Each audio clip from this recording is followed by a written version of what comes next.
identity politics, I call it an affront to human dignity, a cancer to human dignity, because again, it starts off with a quasi-noble goal. Hey, if there are institutional forces that have led some people to not fully participate in whichever endeavor, then of course we should, as good people, seek to remove these.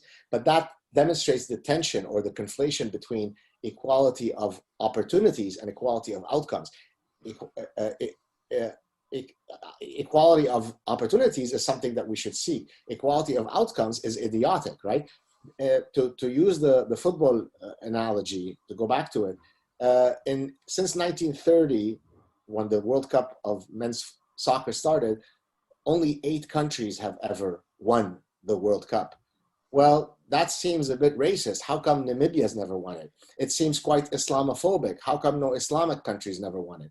It seems anti-Semitic. Israel is yet to win it, right? And so on and so forth, right? So you don't necessarily expect in a competition for there to be a perfect representation of whichever demographic trait you want to focus on. That's contrary to one of the most fundamental protective belts of an enlightened society, which is you elevate the individual. That's classical liberalism. I am Gad Saad before I am Lebanese Jew. Lebanese Jew is one part of who Gad Saad is, but when I present myself to the world, I am not speaking on behalf of anybody other than Gad Saad. So when you judge me and all my qualities and any faults that I may have, well, that's what you should judge me by. So identity politics throws that out the window. So how does it manifest itself in say, academia, although we could discuss it in other cases? Well, now we have what I call, and I discussed this in the parasitic one, we have what I call the DIE religion. DIE stands for diversity, inclusion, and equity. So we no longer, in a domain where everything should be defined by excellence, we no longer attribute excellence or give professorships or even chaired professorships based on the weight of your dossier, but we give it based on whether you hold certain immutable traits or not.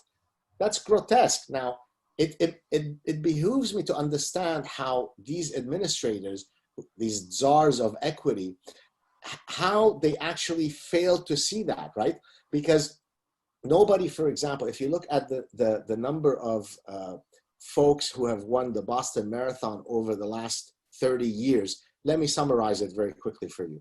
Kenya, Kenya, Kenya, Kenya, Kenya, Kenya, Kenya, Kenya, Kenya, Kenya, Ethiopia, Kenya, Kenya, Kenya, Kenya. So how come there we don't proclaim that there is a problem, right? Well, because for whatever reason, folks who come from Kenya, and there are various arguments as to why that might be the case, are more likely to succeed in that particular sport, but they don't win, say, in the 100 meters, right? They have a different type of morphology. So the idea that we should be always trying to, let's look at Princeton's math department, and if they don't have the requisite number of Black mathematicians, aha, it must be systemic racism. It's grotesque, and hopefully it will end one day soon.